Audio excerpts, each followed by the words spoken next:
اللہ تبارک و تعالی کا ارشاد ہے،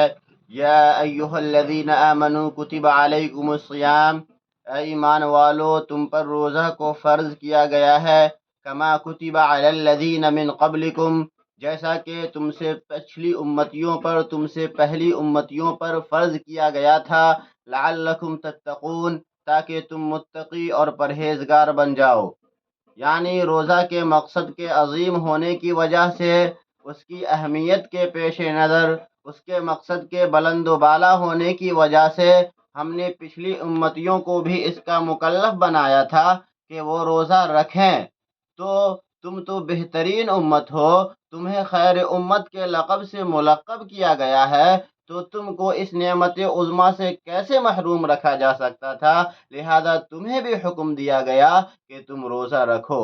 لعلکم تتقون، تاکہ تم متقی اور پرہیزگار بن جاؤ۔ ناظرین، اس آیت کریمہ کے اندر اللہ تبارک و تعالی نے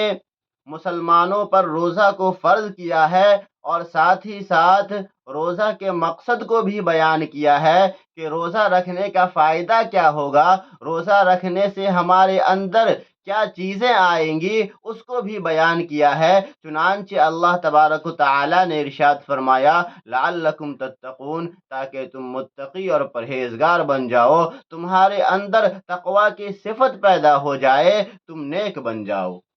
ناظرین، آج پورے عالم اسلام کے مسلمانوں میں روزہ رکھنے کا رواج ہے، اور دنیا کے ہر خطے اور ہر گوشے میں روزہ رکھا جاتا ہے، لیکن ہمارے اندر صفت تقوی پیدا نہیں ہوتی، ہم متقی اور پرہیزگار نہیں بنتے، ہم نیک نہیں بنتے۔ ایسا کیوں ہے؟ یقیناً اللہ تبارک و تعالی کا کلام بالکل سچا ہے، اور اللہ تعالی اصدق القائلین ہیں، تو پھر کیا وجہ ہے کہ ہم متقی نہیں بنتے، پرہیزگار نہیں بنتے، جبکہ اللہ تبارک و تعالی نے تو یہ کہا ہے کہ تم روزہ رکھو گے تو متقی بن جاؤ گے، پرہیزگار بن جاؤ گے۔ ناظرین، اگر آپ ٹھنڈے دل و دماغ سے اس کی وجہ تلاش کریں گے تو آپ کو یہ کہنا پڑے گا کہ ہم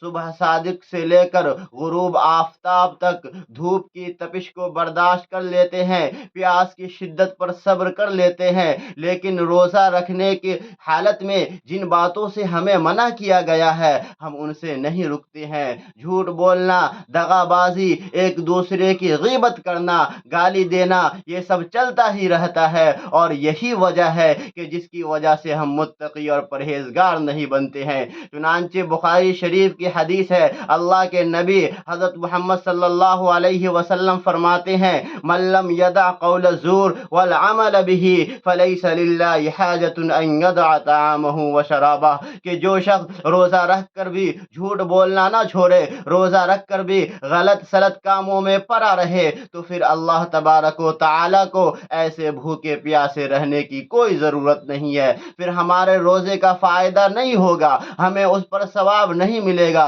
تو ناظرین، آپ سے ایک یہ گزارش کرنا چاہوں گا کہ جب ہم غروب آفتاب سے لے کر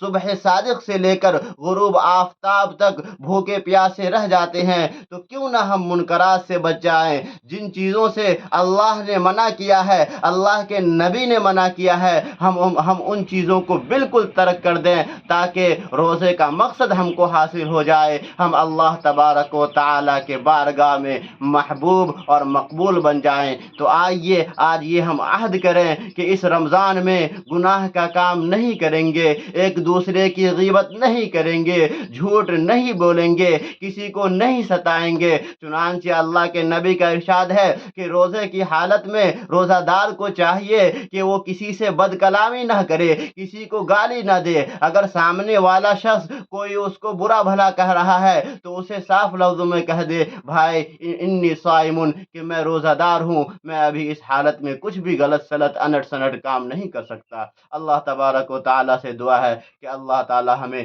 صحیح سمجھ کی توفیق دے۔ وآخر دعوانا ان الحمد للہ رب العالمین۔